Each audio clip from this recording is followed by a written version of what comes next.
Welcome to Beyond the Headlights, where we turn our pain into purpose and raise our voices against drunk driving. I'm Destiny. And I'm Jennifer. And in today's episode, we're going to talk about hope and healing. And I'm just going to begin by talking about, the journey was April 29th, 2023 for me. And my whole world changed at 11:46 p.m. That night. That was the time my daughter Grace died in the car accident. The car crashed because it wasn't an accident. Oh, that is so hard for me too. I know. Because I think our society is just, it's an accident. Whoops. Yeah. But I feel like it isn't an accident when there's prevention. Absolutely. I agree 100%.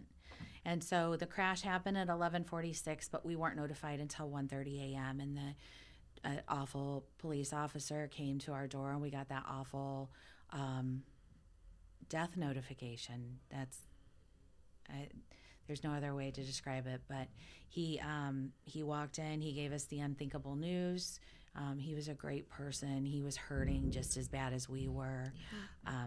And I do say that, and I mean it, because he explained he had a 23-year-old daughter of his own. And when we found out that Grace was gone, obviously our world shattered. But your brain instantly goes into protection mode. Yeah. So you're trying to come up with all the reasons that the officer's wrong. And it's just a protection mechanism, right. I think. So for us, for my reality, I don't think I really understood completely until after the funeral was over. Yeah. That the reality of it was, this is forever. And I think that was my biggest challenge. For weeks I never wanted to unalive myself, but for weeks I could understand it, right? And yeah. I would wake up so disappointed that I woke up. Yes. For the long-term reality, I kept thinking every day, I would think, I can't do this forever. Forever is so long. I would be even now it's been 22 months and I can look back and say, I don't know how I made it. Yeah. And you're probably the same way. I don't know how I made it 10 years. I don't know how I made it 22 months. But we've learned some things along the way. Right. And I think that it's important for us. Part of our voice in this process is just to share what we've learned, just to help people, because grief can be loss of a job or loss of a relationship, loss of a pet, loss of a reality that you thought was going to happen but turned out differently. And in our case, the shared grief is as a result of somebody else's choices. Right. I think sometimes that makes it a little bit different, maybe. Yeah. But the hope and the healing part, I think, is a little bit universal. Absolutely, yeah. And finding that resilience along the way, too. Absolutely. Like the strength that you never knew you had. Absolutely. I remember early on, after my crash, I almost said accident as well. I was in the car when it happened, so it should have been easier for me to accept my reality. But I remember lying to myself during the day that Corey was at work. Right. And I don't know what lie I said for Parker being gone, but I knew that I lied to myself saying that Corey was at work, and I could usually hold it together and get myself up and out of bed and get dressed up until the time when he should have came home. And then when he came home, it didn't feel like there was any more hope, because I didn't have a lie anymore to tell myself. Right. The reality hit me. And so once I was able to accept that reality, that no matter how mad I got, no matter how much I cried, or no matter how upset I got, or no matter how long I stayed in bed, they weren't coming back. It was just, the truth is they weren't coming back. Yeah. Once I could accept that reality, I felt like I was able to focus on my healing. But even then, I feel like that took a long while. Well, and I was just going to say, I don't know that I'm there yet, because I still play those games with my brain. As traumatic as the crash was, Grace's cell phone survived. Yeah. It didn't even have a crack. Right. And that's been a hard reality for me to understand, because how could she be gone, but I could drop the cell phone off of this table and it would crack. Yeah. It made it through the whole crash and it's totally fine. But the blessing is that her cell phone is totally fine. Yeah. So I have all of her videos, and I play the game every morning. I turn on her phone, I listen to her videos, and so I let my brain think that I've talked to her for the day. And I don't know if it's healthy. That's different, because I went years before I could listen to their voices because it just hurt too bad. It was too painful. And I guess that it was more of like that reality check that like I can hear them but I can't touch them, or I can hear them but I can't like be with them. The difference of our situations though, my 23-year-old had moved out of the house. Yeah. So I didn't expect to see her stuff in my house. I didn't expect to see her every day at my house, where you were caring for a baby. Yeah. And so that is a very different reality for you. And with Corey, like you said, you could pretend that he was at work. That made sense. Yeah. With Parker, it's, yeah, I don't know how it was weird because I grieved Corey first, and I think it came with like, it's not like, this is the part to where like you almost have to experience loss to understand, but like I was almost angry that he left me and he didn't have a choice, but like I needed him in that moment to comfort me for not having our baby anymore. So it was like my initial reaction of like healing or grieving or whatever, like wasn't initially like my baby. It was my husband, because I needed him to take care of me. But it's... And do you feel like the anger though was easier at the time? Yeah, it was easier to be mad at him for leaving me, even though we didn't have any control, than it was to be sad. I feel that too. I mean, don't get me wrong, I was sad, but I was just so angry he left, because I needed him more than I had ever needed him in my whole life then, and he wasn't there to help me. But trying to get to the flip side of, okay, like, how did you get over the anger? When I was giving birth to Parker, I bled a lot, and I had to have shots and stuff to stop bleeding. And so Corey would run back and forth to Parker and then me. And I kept telling him, like, I'm okay. He needs you. Like, he's a baby. He needs you. Like, stay with him. I'll be okay. Yeah. And so that is kind of the image that I have in my head that allowed me, I feel like, to start grieving properly, if there's a true proper way to grieve, is that in any lifetime, in any life form or any afterlife, like I don't want my baby to be alone. And so having him with our baby, knowing that they get to be together and I'm the only one here to feel the pain and the suffering, essentially, like that became comforting, that I was hurting and they weren't hurting anymore. I get and that. So it's crazy, the things that you almost tell yourself to survive. Yeah, I agree with that 100%. And I did the anger too. My anger was directed at the other car and even the parents, because they were all minors that were in the car. And at some point, your body, your brain, whatever, makes you realize that you can do all the tricks that you want. You can tell yourself all the lies you want. You can be angry as long as you want. But at some point, you have to focus on the healing. And so I think that in both of our cases, we had people that probably they don't even know that they helped us so much. Oh, yeah.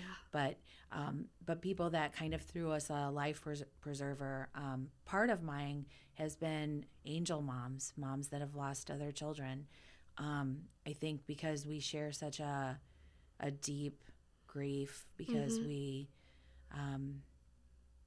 knew our children before anybody else got to know them. I have had moms become family that I've never even met face to face.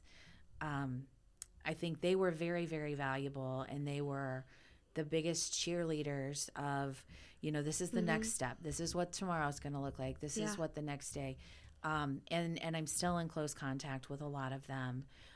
They have made life so much easier because they poured hope all over us, you know? Yeah. Like, you can do this. It is going to be, Mm-hmm. it will never be okay, but you will somehow keep getting up every day and pushing through.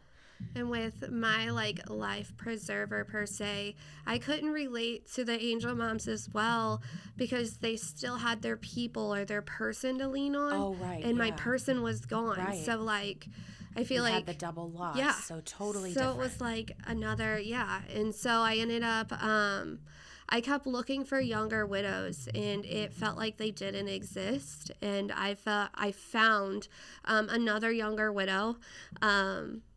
She was early 40s. I was still I was young enough to be her child, but she was the youngest widow I knew. Yeah. And throughout that, we ended up creating a local widows group.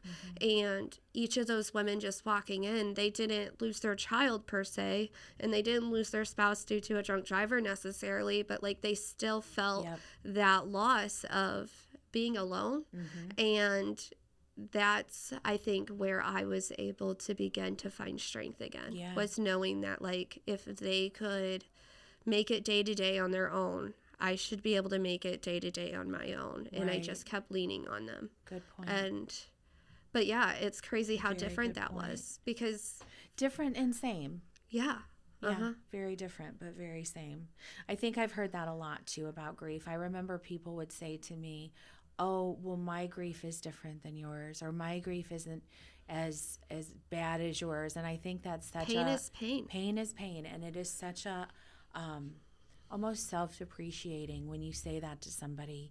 Your whatever the grief is, fill in the blank, has affected you. So don't ever minimize it. Yeah. And like, I think through protecting myself through the years, I worked so hard, like physically worked at a job so hard for like the first 8 years. So I could almost try to protect myself to forget. Not that you could forget, but like I ran from it. But you can only run for so long before that storm cloud catches up to you. Like you can't go around it. You got to go through it. Yes. And I wanted to talk to you about that too, because we've kind of talked privately about it, but I have yet to go to therapy. I won't say never because I probably will at some point. Did you go the therapy route? So early on, I did not go to therapy. But year 8, when my trauma and grief knocked me on my butt, I found myself like, year 8, you think like I'd be used to it and I could handle this by now. I got a grip on it. But it came and it knocked me down, and it's usually around Parker's birthday that gets me the most. But dates. I had like a 5-day long anxiety attack that just would not let up. So much so that I was talking to my best friend, and she knew that I had been struggling, and it had got to the point where she's like, if you don't call your husband at work, or if you don't call your grandma, I'm going to call them for you, because like you've had enough now. Like you need some help. And I'm not somebody who ever asked for help. And so I knew she was serious, and I called my husband, and I was like, this is bad. I can't handle this on my own anymore. Like I need to go to the ER now, and I need to get some medicine. Like I need some relief, because it had been like 5 days of just sleeping all the time, but not really sleeping at all, but like so laying in bed, but like restless, but like Your crying brain more, turn like off, even nothing stops. Yeah. And it's even when you're like not thinking of anything or picturing anything, like my body was tired. And so we came home, he took me to the hospital, got me medicine. My grandma like helped with my kids.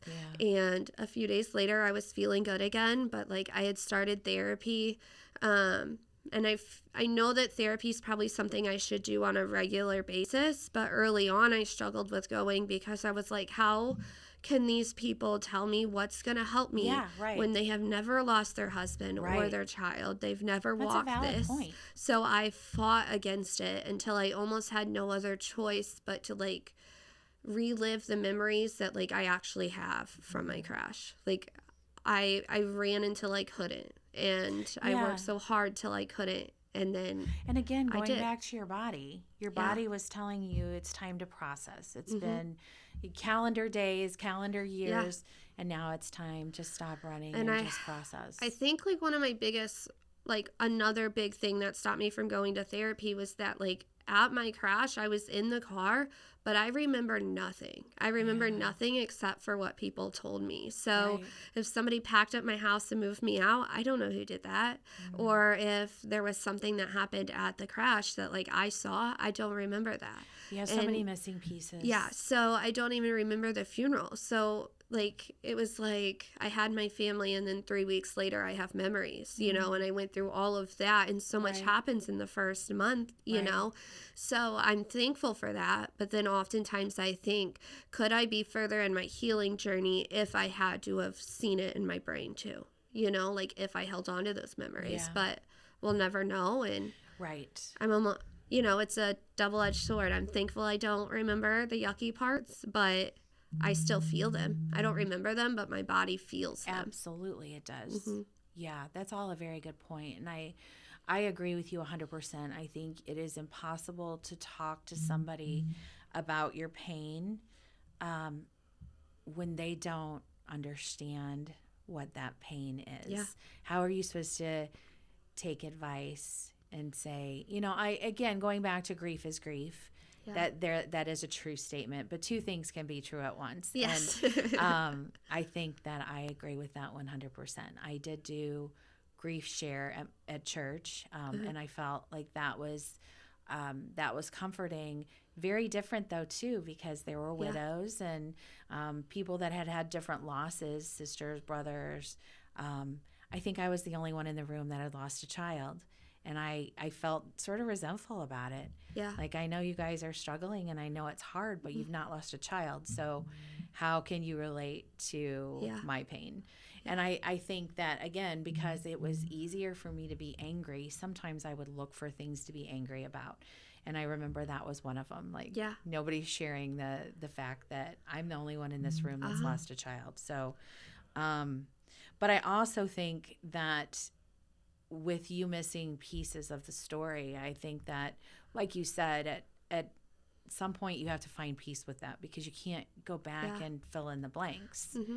And I mean, I have like memories, like I remember like my brain would really like want to, I say, punish me or torture me. Like I wanted to find some way that I had some control over the situation. Yeah. And in reality, I had none. I was in the passenger seat, you know, like I had zero control. But like when you lose a child and a spouse, but like when you lose a child, like your job as a mom is to protect your babies, you know what I mean? And that doesn't matter if they were 15 months old or 23 years old. Like you want to still protect them. Absolutely. And so I had like a reoccurring nightmare for probably the first year that would have me waking up like, well, I would still be asleep, but I was screaming in my sleep, like watching myself buckle him in the car seat, like just over and over and over again. And so it's like your brain still wants to hold on to things, even if you don't remember. It was reassuring you. Your brain was reassuring you that you didn't mess up.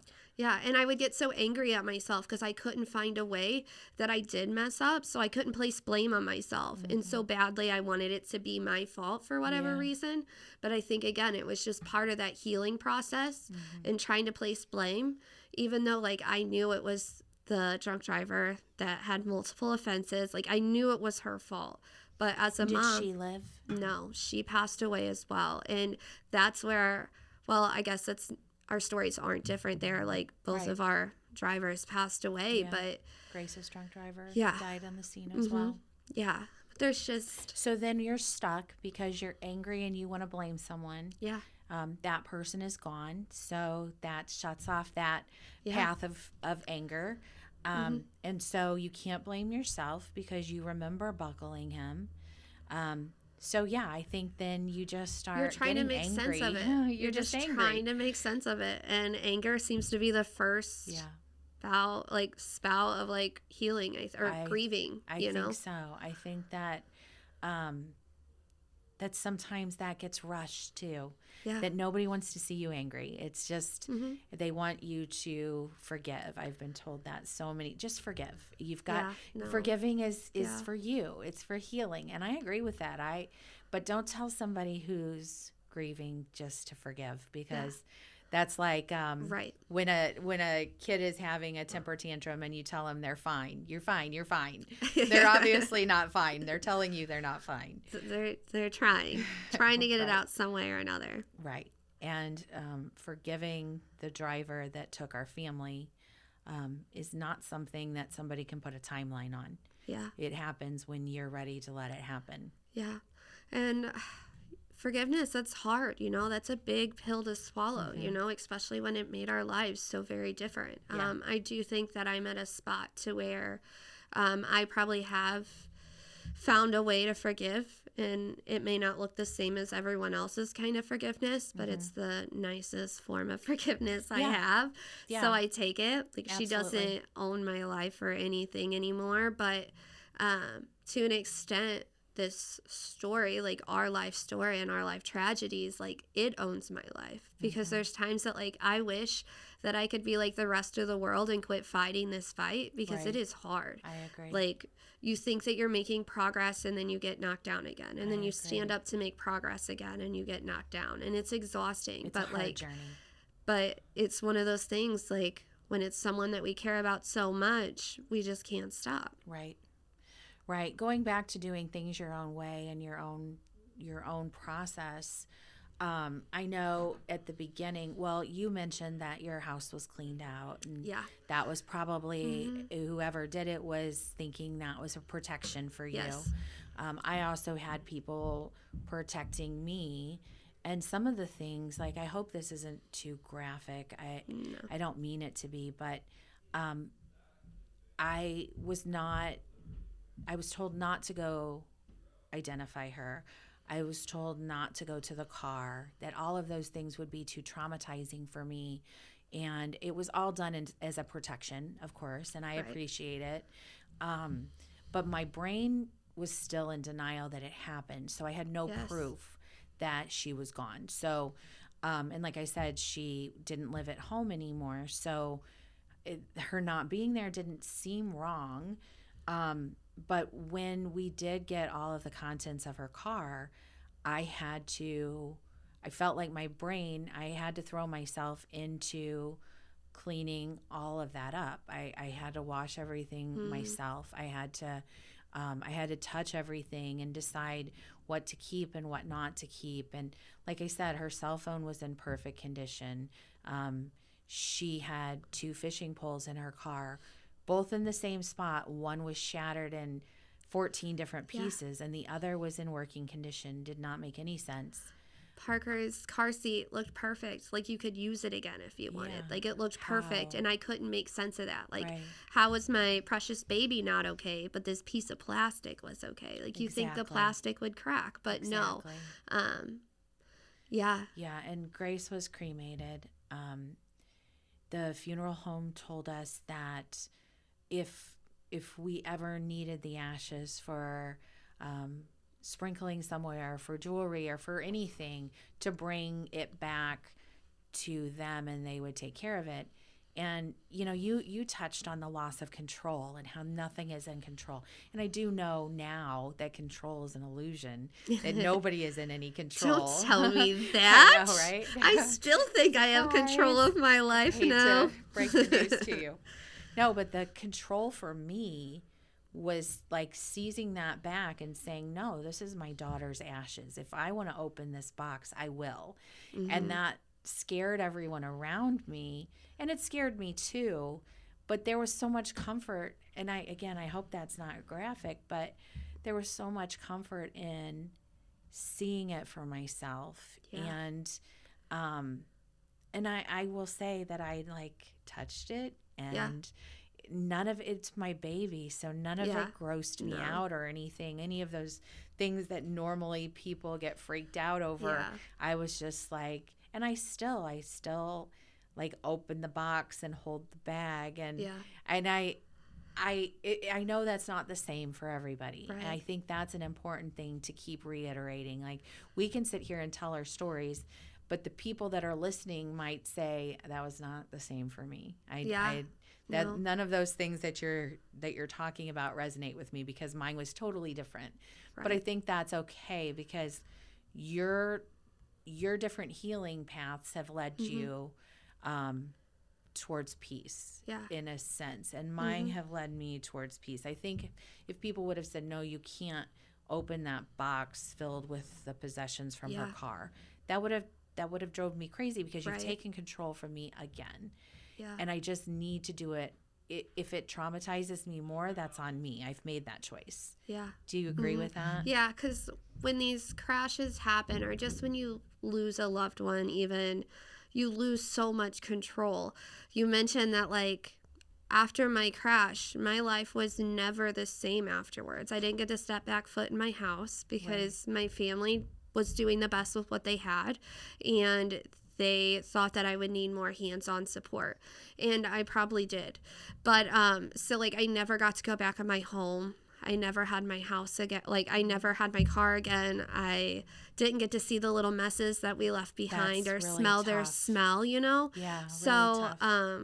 yeah, I lost so much control in the beginning, which when you just lose a loved one in general, you're going to lose control. But, like, just control about my future, or just longing for what I once had, that now I feel like I try to cling on and control as much of my life as I can now, whereas, like, and that's such an oxymoron too, I because know we just said there is no control. And I try so hard to control anything that I can, and I'd like to think that it's in a healthy way, but when things jump up and they're not expected, I find myself struggling to deal with that. And I don't think that I struggled before my crash, you know? So it's another one of those moments where, like, your life is forever in a before and an after. It is. And you're trying to figure out how to survive and still thrive in a way for the after. Absolutely. I agree with that 100%.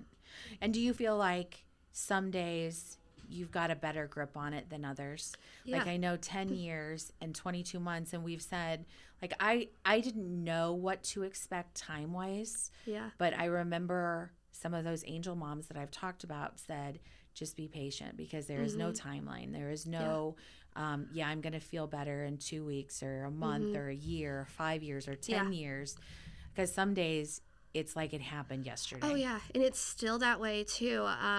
To know I've went on to get remarried, and I have 2 kids. So it's not every single day that I think about my husband or my son that passed away. Like, I don't think about them every day. Like, it's not that sounds bad, but, like, it's not like a thought of, oh my goodness, like, they're gone, they're dead, you know, like, because I still have life going on around me and kids that need me now. Right. But there will be times where it comes out of nowhere. It's not a special day. It's nothing, and it will knock me back down, and I have to sit and feel in that moment, and then try to pick myself back up and go again. Or my kids now, they know that their baby brother Parker lives in the clouds with his dad and Jesus. And one day my daughter was like, I want pancakes in the car. And I was like, do you want me to make them fall from the sky? Like, I can't make pancakes in the car. And she's like, Parker can send me pancakes. And I was like, you know, like, I wasn't ready for that. But it was her cute little childlike mind trying to make sense of it with what she knew in the phrase that I told her. And, you know, then it would be the next couple days after that I'm like, oh goodness, this is real. This did happen to me, you know, like, so.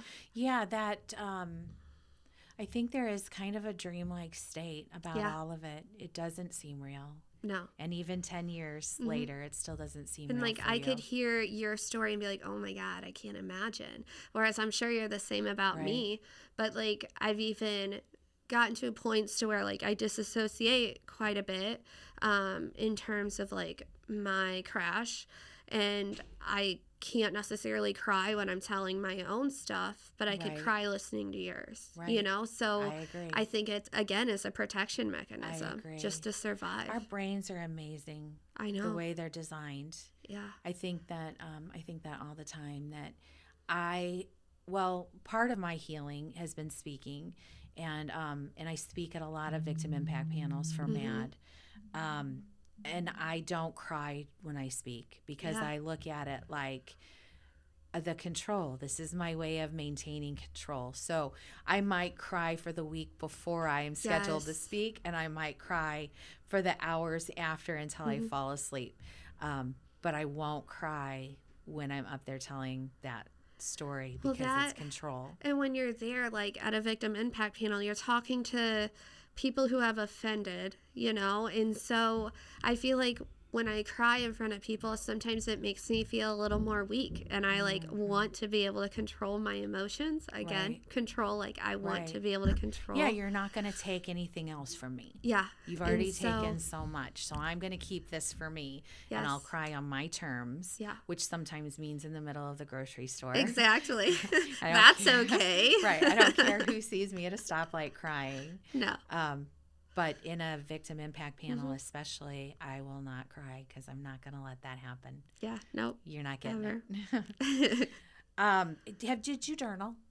So no, well, so I say no, not on pen and paper, Right. but Facebook, like early on, was definitely my journal. I shared a lot of like nitty gritty, I feel like feelings and details and memories, and Right. so it is kind of therapeutic now to be able to see like those excerpts that like I put out there for the world to see. It was really just for me, but everybody else got to see it. I did the same thing. And so Yeah, without talking about that. Yeah, I know. Well, I did the same thing. It was my online diary. It was my way of being able to talk about it, but like not shut down, because early on for me, if I was talking about Corey and Parker, anybody who knew them when I was talking about them would start crying because they were sad, rightfully so, and I would shut down and I just wouldn't talk anymore. You know what I mean? So like that online journaling allowed me to say what I wanted to say, but without stopping. You know what I mean? Like I didn't have to take care of anyone else but me in that moment. Absolutely. And that helps me a ton. Yeah. And I still find myself doing it. Yeah, people told me at the beginning, all those angel moms said journal. You're going to need to journal. You're going to want to look back on this. You're not remembering things. You'll never remember these moments, so you got to write them down. I wish I had did it more. I wish I could have. I did try.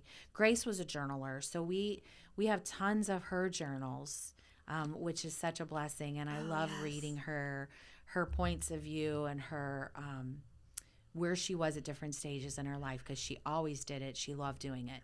I tried. I even thought, well, if I write in her journals, maybe that will give me that sense of connection. Could not do it. It made me so mad. But again, I that's my default, so I could get through stuff. But it would make me mad. But I felt the same way. Like if I put it on Facebook, I know I'm going to have those memories come up years from now, and that will help me see how far I've come. And it makes me so proud of myself now, being able to look back and see where I was then and where I am now, because I never thought I could survive this. Yeah, I never thought I was going to make it another second, much less 10 years. Right. And so seeing like how broken I was then and how I've somehow managed to heal or survive this. Yeah. It makes me proud of myself. Like it's a good reflection piece. I agree. And I will say, and I know you agree with this 100%, but one of the biggest fears after you lose someone is that the world will forget them. Yes. And so like blasting it on your Facebook page, I will not let the people that follow my page forget Grace. And I always feel like, too, because I said at the beginning this was not her fault. She was sober. She was in her own lane. She was wearing her seatbelt. She was going under the speed limit. Like, I don't ever want anybody to think that she was perfect, because she was a kid and nobody is perfect. Right. But she had a lot of great qualities. And so I sometimes feel like if I just show you how great she was, you'll miss her too. Yeah. And then we can all miss her together. And so I know that's kind of a little delusional too, but it makes me feel comfort. Like, no, it totally makes sense. You guys sense. need to know what we've lost. You need to understand what we've lost. Yeah. Well, that and it, I feel like it's almost changed me some as a mom today, because now I take so many more pictures. Like, oh gosh, even that's with so good. Parker being my first, I still took a lot of pictures of him. Yeah. But back in 2013, 2014, like camera quality was just not good. And so like I thought I was taking a lot of pictures, but in reality, like I could have taken a picture of every second of his life and it still wouldn't have been enough for me. But agree. like now, I think my kids now are probably like, get your phone out of my face and quit taking pictures of me. That might be true. But they'll never have to wonder what they were doing at a certain stage of life, because it is documented now. Yeah, I agree with that. All the pictures, all the videos. I agree. So you did MAD at the beginning, right? Mothers Against Drunk Driving, a little bit here and there. No, I walked in and met with him once. But no, I haven't really did much with him. I did do victim impact panels out in Warrenton area. Okay. Really early on. And that was a double-edged sword for me too. Yeah. Like it was nice to be able to share my story, but it was also hard because that county, Warren County, will put out their arrest records. So like I could see that I'm talking to an offender, and then I can also see when they reoffend again. And so it was like a mind game with me that like I couldn't overcome. But what is really therapeutic for me on like a speaking level is one, social media, of course, and then two, going to high schools and trying to speak to these kids because they don't know what they don't know. And oftentimes in our society, I feel like we're unknowingly teaching our kids that it's okay. Like when we go out to eat and both parents are getting a drink, you know, a big margarita bowl, like you tell them not to, but you're showing them that it's okay. And so if I can go and show them how real this is, even if it only lasts with them for a weekend, at least I made a difference that weekend, you know, and that was always helpful. Yeah, definitely. I get that. So kind of going back to what we hope to get out of this, though, is more speaking engagements, more public advocacy, more opportunities. And that is healing for both of us. Yeah. Just knowing that we're doing something to try to help other families. Connecting us with the people that we need to know. Right. You know, and building that army of others who have been directly impacted or even indirectly impacted, and you're just passionate, you know? Yeah. And if that statistic is true, that 2 out of 3 people will be affected by a drunk driver in their lifetime, then there should be, like, most of the audience should have some kind of story of somebody that they lost or their own personal, maybe they were the drunk driver, maybe they've since given that up and they have a great testimony about how that, whatever prompted them to stop doing that, maybe it was the expensive court fees and the expensive insurance and all of that.